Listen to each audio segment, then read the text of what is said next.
Oke, teman-teman, kita akan membahas satu tema ini ya, dead in or to sin, gitu ya. Jadi satu buku yang memang kita akan bahas untuk pemuridan kita, untuk orang yang kita bisa bertumbuh. Ya, teman-teman pernah nonton film zombie? Ada yang suka film-film seperti ini nggak? Siapa yang suka film seperti ini? Ya? Ada?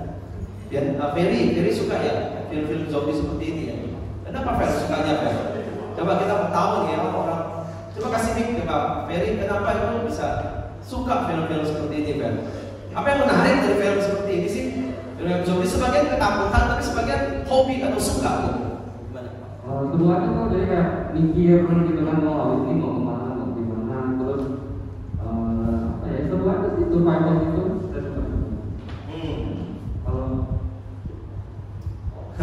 Suka ya? Ya, jadi ada tegangnya, ada misteriusnya, ada penasarannya di situ ya. Gitu. Nah, kalau menurut teman-teman ya, zombie itu hidup apa enggak sih sebenarnya? Hidup boleh dikatakan dia hidup atau mati sebenarnya? Siapa mau kasih jawaban? Siapa? Fiati, kamu tadi ada ini. Fiati, menurut kamu ya, zombie itu hidup atau mati? Yang hidup tapi udah mati. Hah? Dia hidup, masih hidup. Dia udah mati. Saya nggak tahu itu. Bukan itu maksudnya. Dia tadi hidup sekarang sudah mati. Iya.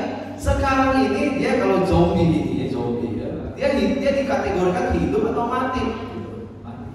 Hah? Mati. Mati. Beneran? Mati. Tapi dia bergerak loh. Dia bisa jalan, bisa lari loh. Gimana? Hah? Yang suka film ini lagi siapa? Boleh jawab tadi ya? Di sebelah sini. Hah? Oh, Denius. Gimana Denius? Menurut saya mati. Menurut kamu mati? Bagian mana kamu bisa sebut dia mati? Coba. Mati secara pikiran, jiwanya udah. Jiwanya, pikiran. Tapi kalau dia bisa bergerak itu apa itu? Bisa lari, bisa gigit orang, bisa tangkap orang, bisa ngejar orang. Mungkin dari virusnya. Hah? Dari virusnya mungkin. Ada? Dari virusnya. Oke ya. Dia berusaha menjawab dan dia nggak kepikir juga ya. Jadi virusnya yang memberi dia itu ya. Kita nggak ngerti ya. Setuju nggak kalau zombie itu dikatakan itu mati? Zombie itu orang mati. Setuju? Setuju? Setuju ya? Setuju, dia mati. Oke, setuju. Ya, tapi dia juga bisa bergerak, itu juga membingungkan ya. Tapi sebenarnya dalam dunia real zombie itu ada nggak? Ada nggak? Nggak ada ya? Yakin nggak ada? Ya. Jadi zombie itu dia bisa berjalan seperti orang biasa, ya. Meskipun jalannya mungkin lainnya ya, gerakannya tuh susah ditiru ya, zombie itu. Tapi mereka begini ya, mereka tidak tahu bahwa mereka sudah mati. Itu faktanya. Mereka berpikir mereka hidup, tapi sebenarnya mereka mati. Tapi mereka juga tidak tahu kalau diri mereka itu mati. Ya, karena mereka mungkin tadi seperti yang Dennis bilang, mungkin jiwanya udah nggak ada. Dia nggak bisa mengenali, oh ini keluarganya nggak boleh saya gigit nih. Ini anak saya nggak boleh gigit, saya gigit itu musuh saya tuh si Riko misalnya. Ya, Riko aja saya kejar, memang dia tak gigit, syukur saya bisa ambil darahnya banyak misalnya. Dia udah nggak bisa bedain itu. Ya. Jadi siapa aja di depan dia, mungkin dia bisa mencium. Ini ya, darah atau apa dia langsung membaca dan gerakan alam itu dia langsung kejar gitu, dia langsung digigit. Gitu. Jadi dia sendiri nggak bisa membedakan orang, nggak bisa membedakan siapa sahabat, siapa musuh lagi. Dia juga nggak tahu apa-apa, pikirannya tidak ada lagi bekerja, jiwanya juga mungkin betul tidak ada lagi. Gitu. Nah, tapi kelihatannya dia hidup. Makanya kita takut kan kalau film-film itu kan nggak pernah tidak dekat, karena dia bisa bergerak, gitu. Bisa mencari orang, bisa mencari mangsanya. Jadi sesungguhnya dia mati, cuma dia masih mempunyai potensi-potensi itu bergerak seperti itu. Nah, teman-teman, ini gambaran adalah tentang orang-orang yang hidup di dalam dosa sebenarnya, ya, di dalam dosa. Jadi dari sudut pandang dosa, orang yang berdosa itu dianggap mati di hadapan Tuhan. Tapi dia juga hidup sepertinya punya aktivitas, bisa bergerak, bisa bicara, bisa melakukan ini, bisa lakukan itu. Tapi sesungguhnya dia mati karena jiwanya di situ tidak terkonek dengan Tuhan. Jadi sebenarnya dari perspektif dosa ya, itu cuma ada dua macam orang. Orang yang dead in sin, artinya dia mati dalam dosanya, atau dia ada orang yang dead to sin, mati bagi dosa. Beda ya artinya ya, mati di dalam dosa atau mati pada dosa atau terhadap dosa. Kalau ilustrasinya begini, misalnya ini kipas angin, ya. Kipas angin ini kan bergerak ya, kita bilang dia hidup ya, dia hidup. Kalau saya putar ke nol misalnya, coba si siapa dulu putar ke nol, teman-teman lihat ya, ke nol aja, coba lihat pergerakannya. Nah, dia mulai. Ini kita bilang dia mati nggak? Ini akan mati nih, dia sudah nggak terhubung dengan sumber listrik lagi. Dia tinggal tunggu waktu berhenti selesai. Dia sepertinya bergerak, tapi dia sebenarnya akan mati. Itu. Nah, lihat ya, tuh pelan dia. Sebetulnya stop, udah mati, nggak ada aliran listrik, nggak ada sumber tenaga, nggak ada sumber energi buat dia mati. Gitu. Nah ya, ini kita masa nungguin mati, kelamaan ya. Jalan lagi. Nah, kalau teman-teman lihat ketiga misalnya ya, dia terhubung lagi, dia punya pergerakan kehidupan yang lain, tuh, ya. Nah, demikian juga Tuhan katakan kalau kita sudah di dalam Taman Eden, Tuhan ngomong sama Adam, kamu sudah makan buah ini, kalau kamu makan, kamu melanggar firman Tuhan, kamu mati. Mati di situ ada karena dia nggak ada hubungannya lagi dengan Tuhan. Bagi Tuhan itu kamu tuh udah gak ada hubungan sama aku, itu mati. Teman-teman pernah nggak dimarahin orang tua tuh gini ya? Kamu ya, karena kamu kurang ajar sama orang tua, kamu pergi dari rumah kita, gak ada hubungan lagi sama sekali. Nah itu tuh gambaran mati kayak gitu. Kamu diusir dari rumah orang tua, kamu bilang saya nggak anggap lagi kamu sebagai anak, kamu sudah kurang ajar, pergi sana. Terserah kamu mau tidur di mana, di jalanan, mau numpang di mana, mau jadi pengemis, saya nggak peduli. Sebagai mama, sebagai papa, kamu saya sudah anggap apa? Gitu tuh. Ya, kenapa aku diusir gitu? Ya, karena ada dosa, ada kesalahan, diusir, dan itu dianggap mati karena relasinya diputus sama orang tua. Tuhan juga melihat kita itu waktu jatuh di dalam dosa itu, kita itu dead in sin, kita itu mati di dalam dosa kita. Ya, meskipun nanti mati fisiknya nanti belakangan tuh, Adam dan Hawa itu belakangan, itu akibat dosa juga matinya nanti belakangan secara fisik. Tapi di saat itu dia makan buah itu, Tuhan bilang kamu sudah bukan anakku lagi, kamu sudah bukan ciptaanku yang kubanggakan lagi. Kamu bukan lagi orang yang spesial lagi karena kamu sudah berdosa. Kamu pergi sana, keluar dari Taman Eden. Kau usah lagi. Ya, biar kamu hidup susah di sana, di luar sana kamu menderita, kamu urus makan sendiri, urus diri sendiri, karena kamu sudah berdosa. Jadi kalau terputus dari sumber kehidupan itu orang akan mati. Ya, jiwanya tidak terkonek dengan sumber seperti kipas angin ini tadi ya. Nah teman-teman sekalian, kalau kita ngomong begini kepada kita, ya kita baca ya sama-sama ya. Di sini kelihatannya 1, 2, 3. Karena semua orang telah berbuat dosa dan telah kehilangan kemuliaan Allah. Ya. Dan oleh kasih karunia telah dibenarkan dengan cuma-cuma oleh karena penebusan dalam Kristus Yesus. Berarti katakan ya, semua orang telah berbuat dosa. Dan kita tahu ya, kata Alkitab upah dosa itu adalah maut, mati tadi. Karena berdosa diputus oleh Tuhan. Kita ini ciptaan Tuhan yang terkonek dengan penciptanya. Tapi karena berdosa diputus itu ya. Gak ada lagi tuh ya, kayak sinyal itu memang betul-betul gak bisa dapat sinyal apa-apa lagi. Gak ada supply untuk source lagi. Itu kita dikatakan mati. Dan berdosa itu memang artinya adalah ini sama dengan mati. Ya, mati. Artinya apa? Ya, ini yang perempuan baca yang Roma 3:9. Nanti kita bergantian ya. Yang perempuan 1, 2, 3. Kelihatan nggak?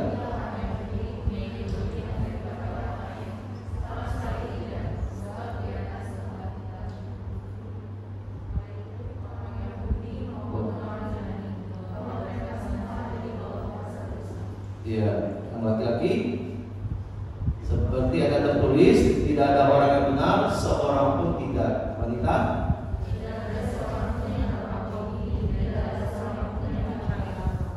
semua orang telah menyeleweng, mereka semua tidak berguna, tidak ada yang berbuat baik, seorang pun tidak. Jadi kalau sudah terputus dari Tuhan itu, manusia udah gak pernah pikir soal Tuhan lagi tuh. Gak pernah pikir soal Tuhan, gak pernah kenal lagi yang benar bagaimana, yang salah bagaimana. Oh, semua dia langgar, dia langgar semuanya ini. Ya, coba perhatikan, karena mereka yang di sini dikatakan mereka semua ada di bawah kuasa dosa. Ya, sudah ada di bawah kuasa dosa, dibelenggu, ya kayak diikat oleh kuasa dosa. Tidak seorang pun yang benar, seorang pun tidak. Tidak seorang pun yang mencari Tuhan, katanya. Gak ada.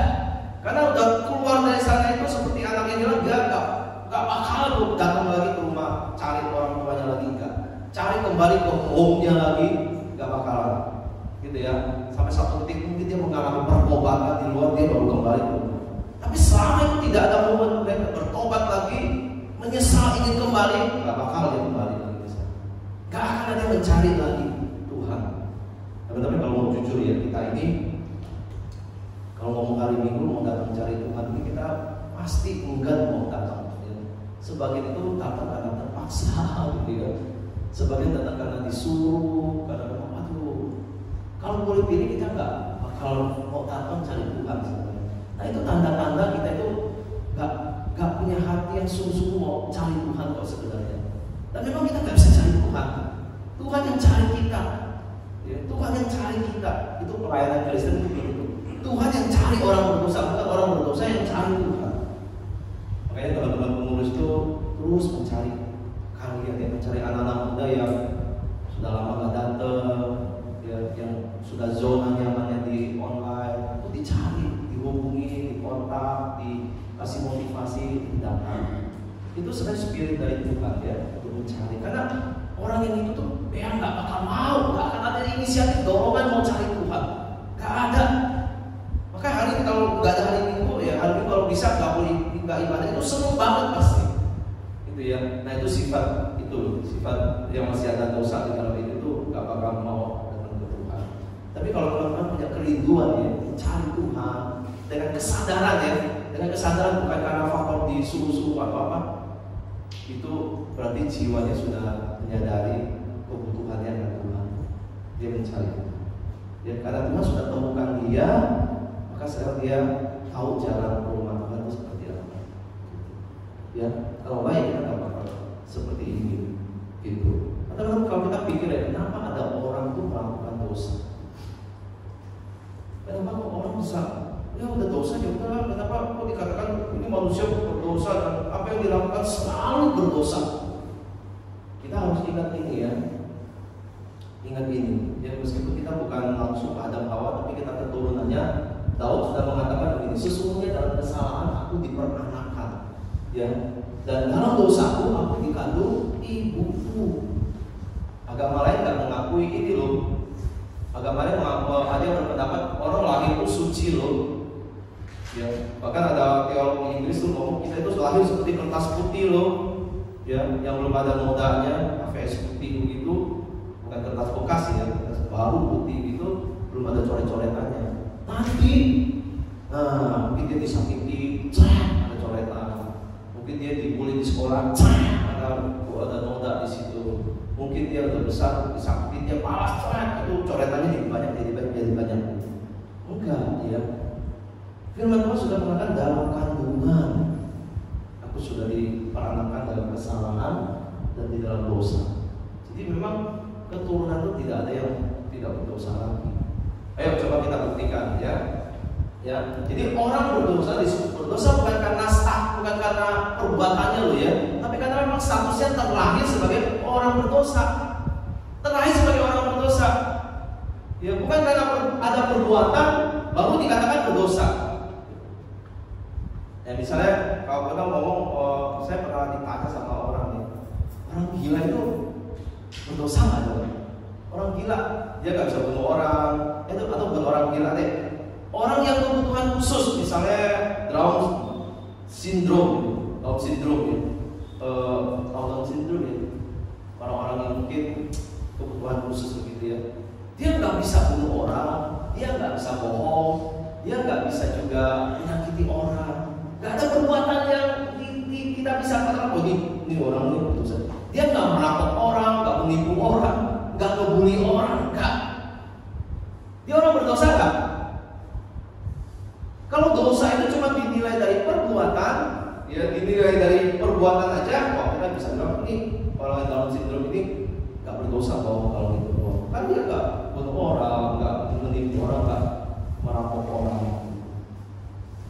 Atau bayi kan belum bisa buat dosa apa-apa kan, belum bisa boro-boro orang ya, angkat tangan aja udah susah pasti, ya mau bangun aja mesti dibangunin, mau tengkurap aja itu butuh waktu setelah berbulan lahir baru bisa punya tenaga, baru lahir. Ini bukan manusia berdosa kan? Atau orang Down syndrome bukan manusia berdosa? Enggak. Soal dosa itu karena soal status Yesus sudah terlahir sebagai orang berdosa, meskipun belum kelihatan perbuatannya, belum ada perbuatan atau enggak ada perbuatan. Karena soal hati, soal jiwa, ya. Perbuatan itu ekspresinya yang kelihatan itu loh. Tapi jiwanya sudah berdosa. Makanya kenapa anak kecil kalau sudah mulai TK udah bisa nyautin mamanya, udah SD udah bisa tunjuk mamanya salah, dimarahin dia malahin balik lagi. Sekarang gitu ya, udah bisa ngejauhin orang. Udah SMP kayak kalian ini ya, dimarahin udah bisa melawan sama orang tua. Gitu. Itu dari mana? Itu karena memang jiwanya sudah tercemar dosa. Hanya perbuatannya itu akan muncul setelah seiring usia, ada tenaga, dia disakiti dia bisa balas. Yang kecil memang belum bisa balas. Orang Down syndrome itu memang nggak bisa balas karena dia punya kelemahan di situ. Tapi jiwanya tetap jiwa orang berdosa. Jadi semua kita sebenarnya, waktu kita tidak melakukan hal-hal yang buruk, nggak nyontek, nggak bully, nggak bohongin guru, tetap kita punya status ini orang berdosa. Dia orang berdosa. Ya. Nah inilah kenapa kita dikatakan itu seperti zombie rohani. Ya. Kayak ini kemarin ada singgung itu juga ya. Bagi Tuhan kita itu mati sebenarnya. Meskipun kamu bergerak, kamu melakukan aktivitas, kamu mencoba berbuat baik, kamu mencoba menolong orang, membantu orang, sosial, memberi sedekah gitu ya. Bagi Tuhan kalian itu tetap seperti zombie yang hanya bergerak, tapi jiwanya adalah jiwa yang kosong, jiwa yang tidak terhubung dengan Tuhan, tidak terisi oleh Tuhan. Ya, jadi ini sangat, Tuhan tahu ini manusia sangat membutuhkan pertolongan. Kalau teman-teman bilang oke kok, saya lihat ada orang baik kok. Tetangga saya bukan orang Kristen, tapi kalau ada banjir dia kerja bakti. Kalau ada gempa bumi dia tolongin. By the way, bukan gempa bumi, pada tahu ya. Ada yang sadar nggak gempa bumi kemarin? Nyadar ya. Jadi kalau panatan dia pikir kok jantung saya lebih cepat ya. Coba tahu katanya. Saya bilang itu bukan lebih cepat, itu gempa bumi. Gitu ya. Dia pikir dia jantungnya lebih cepat, dia bakal serangan jantung. Jadi ada bencana, ada apa dia tolong, dia bantu, kirim uang dan sebagainya. Kenapa ada orang seperti itu ya? Kok Tuhan gak ada yang baik, seorang pun tidak ada yang benar. Tapi kita lihat ada orang-orang melakukan kebaikan, melakukan pekerjaan sosial gitu. Nah itu teman-teman, di dalam dunia ini ada yang dinamakan ini loh, anugerah umum. Ya, ada anugerah umum Tuhan buat baik orang Kristen maupun non-Kristen. Semua ciptaan itu diberikan anugerah umum. Contohnya di sini hanya beberapa: matahari, hujan, udara, itu anugerah umum. Kemudian bakat, IQ, kepandaian, itu anugerah umum Tuhan buat kita semua. Makanya kita juga nggak perlu ini ya, nggak perlu anti dengan orang-orang non-Kristen ya, karena mereka dapat anugerah umum, gitu ya. Anugerah umum juga bisa bentuk moral, hati nurani itu anugerah umum, ya. Kepintaran, bakat itu anugerah umum. Jadi kita nggak boleh, ada orang ekstrim ya. Saya mau bawa cuma orang Kristen aja, orang Kristen doang. Nah, kalau orang Kristen, orang luar Kristen juga banyak yang bagus-bagus, pintar-pintar jadi dokter gitu. Jadi kita nggak boleh mengkotakkan ya berobat hanya orang Kristen. Enggak, Tuhan beri kemampuan kepada orang-orang di luar non Kristen juga pintar-pintar, profesor-profesor, orang-orang pintar, orang-orang ahli. Kita perlu belajar dari dia. Punya guru yang bukan Kristen nggak apa-apa kalau dia mengajar dengan baik, karena mereka dapat anugerah umum. Orang bisa melakukan sosial, melakukan sedekah dengan baik, nggak apa-apa, karena ada hati nurani ini loh. Moral yang Tuhan tanam di dalam hati ini loh. Oh, harus berbuat baik ya, jadi orang ya, iya. Oh, harus hormat orang tua ya, iya. Harus hormat orang tua. Oh, harus jujur ya, jadi orang ya, iya. Kerja harus jujur ya, iya. Belajar harus jujur ya, iya. Itu karena mengurangi hati nurani. Itu anugerah umum buat Tuhan, dari Tuhan untuk manusia. Supaya apa sih Tuhan kasih anugerah umum itu? Ya, untuk kehidupan manusia, jelas. Ya nggak, matahari, udara, hujan itu untuk kehidupan manusia. Kepintaran, IQ, bakat itu juga untuk kehidupan sehari-hari seluruh manusia. Nurani dan ini supaya orang tidak sembarangan melakukan ini. Itu diberikan anugerah umum, hati nurani yang peka. Jadi anugerah umum itu ini supaya manusia tidak berdosa secara maksimal. Jadi dia sejahat-jahatnya katanya ya, orang masih kalau anak jangan dibunuh dong, masih dibunuh orang lain, tapi keluarga jangan dibunuh. Jadi kayak ada batasannya gitu. Tapi ada juga yang gila ya, keluarga dibunuh juga semuanya, bunuh diri sama-sama juga ada. Anugerah umum diberikan supaya dosanya tidak dilakukan secara maksimal, secara tidak ada batasan segila-gilanya. Ya ada hati nurani, jangan balas di dalam balas. Cukup ya kalau dikeroyok orang, udah cukup aja, nggak akan teriak begini. Cukup jangan diterusin lagi, sama ini orang nih kalau dikeroyok lagi. Nah itu ada kesadaran dalam hati nurani. Anugerah umum diperlukan untuk menopang ciptaan dunia ini, ya menggarap dunia ini dari dasar laut, ada ahli-ahli laut gitu ya, sampai ke luar angkasa ada ahli-ahli yang belajar sampai ke Mars gitu ya, bikin pesawat keluar angkasa untuk meneliti di sana. Itu karena Tuhan beri kepintaran, berikan IQ, berikan kepandaian. Itu untuk semua itu apa? Untuk kehidupan manusia. Itu anugerah umum bisa berjalan. Ya, kita bisa kenal teknologi, kita kenal biomedis, kita bisa kenal kedokteran, bisa kenal teknik sipil, teknik mesin, teknik arsitektur, kita kenal IT. Itu garapan dari orang-orang yang Tuhan berikan kepandaian. Itu semua untuk menopang dunia ciptaan bisa bergerak, bisa berkembang untuk kehidupan manusia menjadi lebih baik. Gitu ya. Nah, anugerah umumnya luar biasa Tuhan berikan kepada manusia. Ya. Jadi kalau manusia itu nggak menyadari ini pemberian Tuhan ini sungguh-sungguh keterlaluan manusia ya. Tuhan berikan ada semua sumber daya di dalam dunia ciptaan ini diberikan Tuhan untuk manusia bisa mengembangkan diri, merancang kehidupan lebih baik untuk masa depan dunia ini. Anugerah itu luar biasa. Dan yang terpenting adalah tidak sampai melakukan dosa yang gila-gilaan. Itu ada anugerah umum, hati nurani dan moral itu. Tapi anugerah umum memang luar biasa.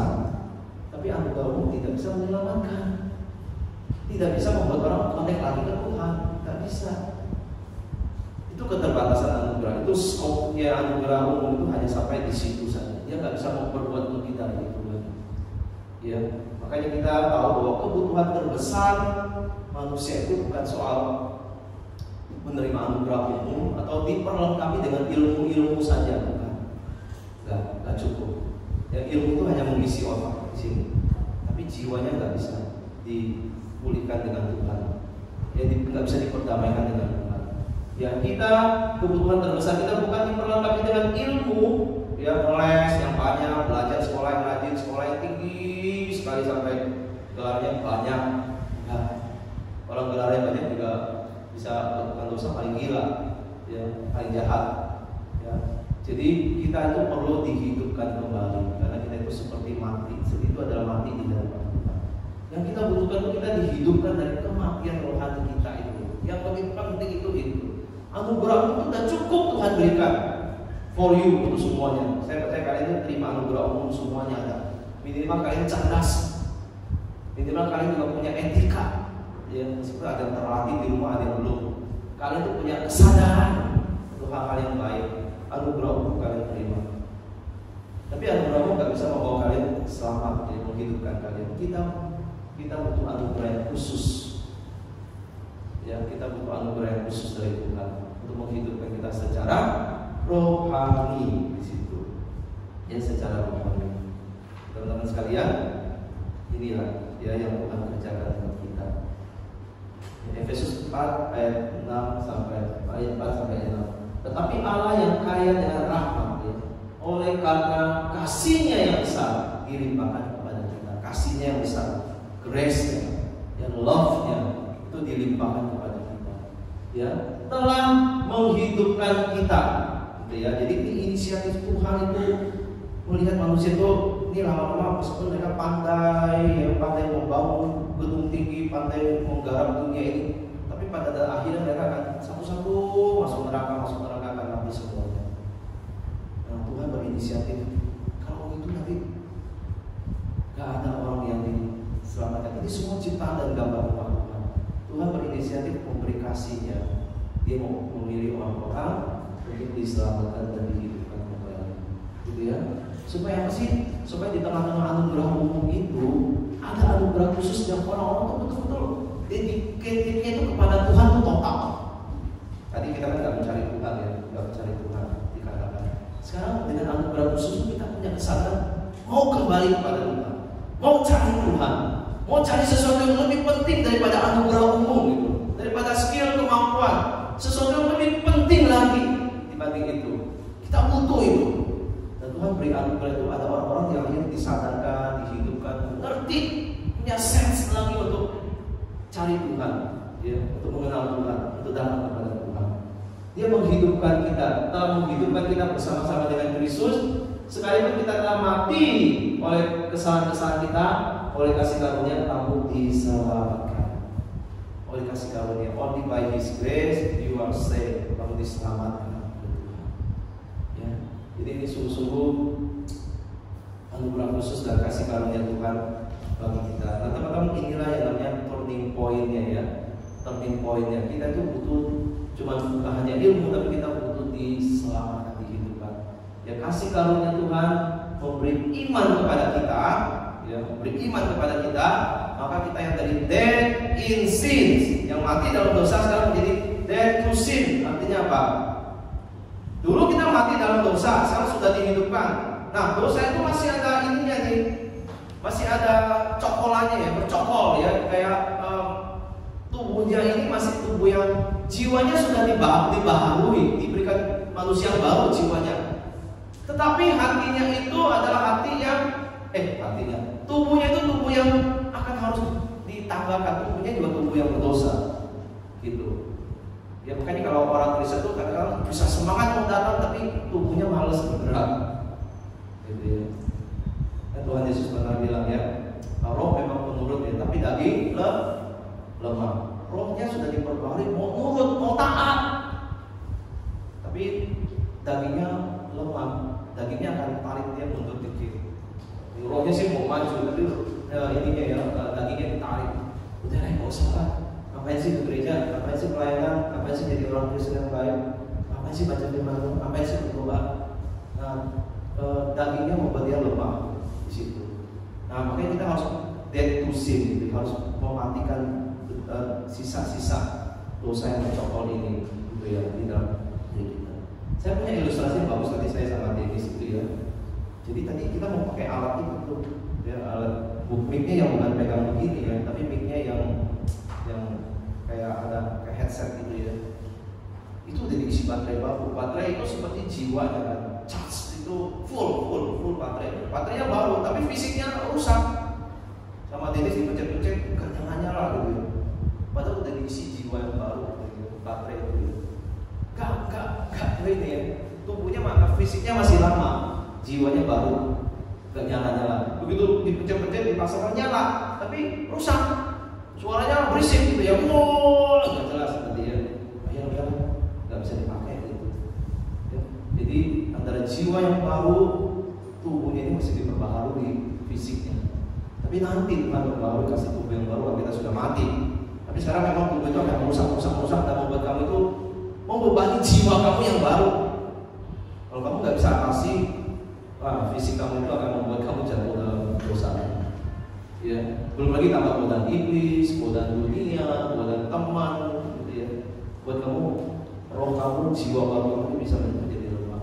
Maka kita perlu ibadah, dicas lagi. Kita perlu komunitas, dikuatkan lagi.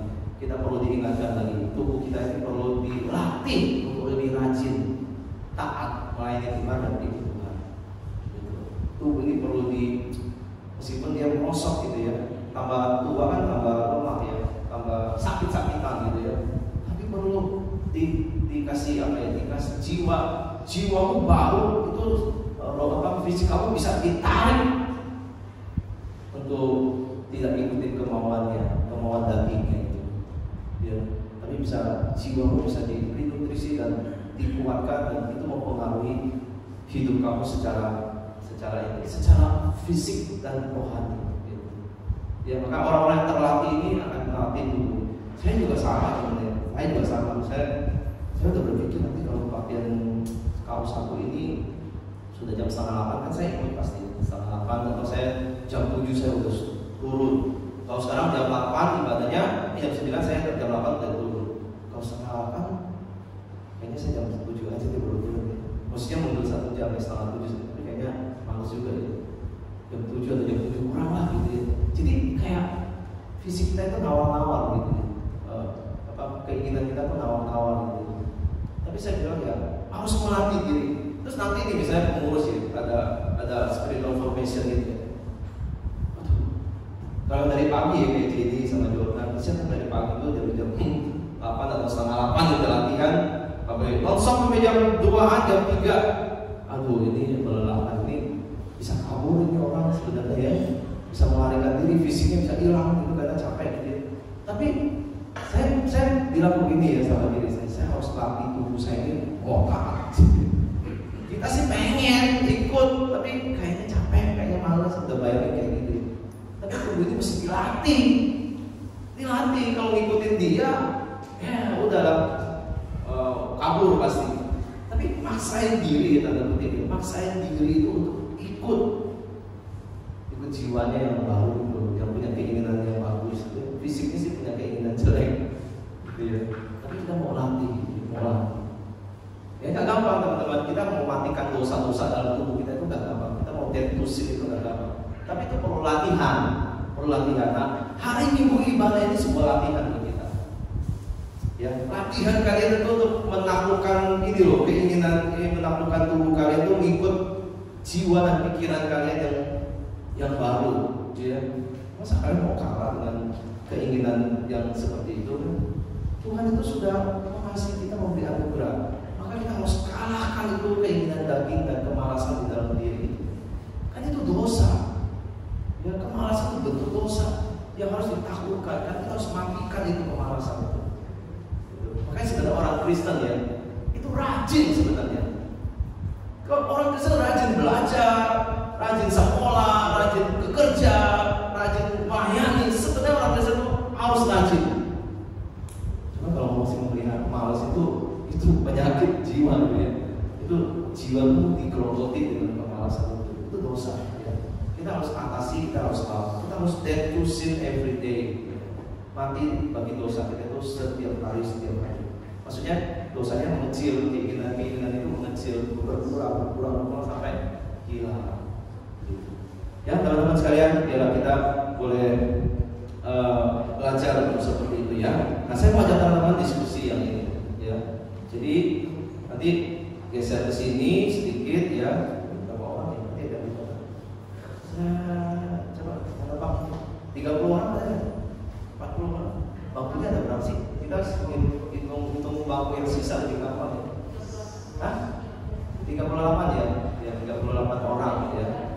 Ya teman-teman 10-15 menit kita coba diskusi yuk. Maksudnya cerita kan Kan saya sekarang cerita banyak dari contoh-contoh saya. Sekarang teman-teman bisa berbagi cerita soal ini nih ya. Apakah kita tuh sudah menerima kasih karunia Tuhan berupa iman kepada Tuhan? Menurut kalian sudah menerima anugerah khusus belum? Anugerah umum kalian sudah terima, saya yakin Tuhan berikan. Tapi anugerah khusus sudah belum?